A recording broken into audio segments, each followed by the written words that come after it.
ಸ್ವಾಗತ fun 10 TV live ಡಿಬೇಟ್ಗೆ. ಇಂದಿನ hot topic ಅನ್ನ ಬಾಳೆಹಣ್ಣು ಬೆಲೆ ಏರಿಕೆ. ನಮ್ಮ ಸ್ಟುಡಿಯೋದಲ್ಲಿ ಇಬ್ಬರು ವಿಶೇಷ ಅತಿಥಿಗಳು ಸಹ, ಮಂಕಿ ಮಹೇಶ್ ಮತ್ತು ಮಂಕಿ ರವಿ.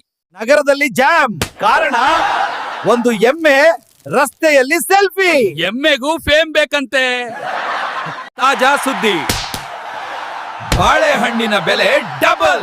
ಪರಿಹಾರ ಸಿಂಪಲ್, ಬಾಲ್ಕನಿಯಲ್ಲಿ ಬಾಳೆ ಬೆಳೆಸಿ. ಮಹೇಶ್, ನೀನ್ ಒತ್ತಡ ಆಗ್ತೀಯ. ಹವಾಮಾನ ಬದಲಾವಣೆ, ಸಾಗಣೆ ವೆಚ್ಚ ಸಮ, ಇದಕ್ಕೆ ಸರ್ಕಾರ ಏನ್ ಮಾಡೋದು? ಮೊದಲು ನಾವು ತಾವೇ ಮರ ನೆಟ್ಟು ಬಾಳೆ ಬೆಳೆಸೋಣ, ಬೆಲೆ ಇಳಿಯುತ್ತದೆ.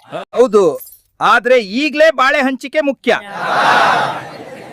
ಮರ ಉಳಿಸಿದ್ರೆ ಮುಂದಿನ ಪೀಳಿಗೆಗೆ ಫಲ. ಮಹೇಶ್, ನೀನ್ ಒತ್ತಡ ಆಗ್ತೀಯ. ಹವಾಮಾನ ಬದಲಾವಣೆ, ಸಾಗಣೆ ವೆಚ್ಚ ಸಮ, ಇದಕ್ಕೆ ಸರ್ಕಾರ ಏನ್ ಮಾಡೋದು? ಮೊದಲು ನಾವು ತಾವೇ ಮರ ನೆಟ್ಟು ಬಾಳೆ ಬೆಳೆಸೋಣ, ಬೆಲೆ ಇಳಿಯುತ್ತದೆ. ಮನೆ ಮಾತಿಗಿಂತ ಬಾಳೆಹಣ್ಣಿನ ಬೆಲೆ ಹೆಚ್ಚಾಗಿದೆ. ಜನರ ಹಣ ಹೋಗ್ತಾ ಇದೆ, ಸರ್ಕಾರ ನಿದ್ರೆ ಮಾಡ್ತಾ ಇದೆ. ಇನ್ನೆಷ್ಟು ದಿನ ನಾವು ಕಾಲೊಟ್ಟೆಲ್ ಕೂತ್ಕೊಳ್ಳೋದು? ಬಾಳೆಹಣ್ಣು ಬೆಲೆ ಏರಿಕೆ ಸತ ಕಾಡು ಕಂಗಾಲ. ಸರ್ಕಾರ ಕ್ರಮ ತೆಕ್ಕೊಳ್ಳಿ, ಪ್ರಕೃತಿ ತಾನೇ ತೀರ್ಮಾನಿಸ್ತದೆ.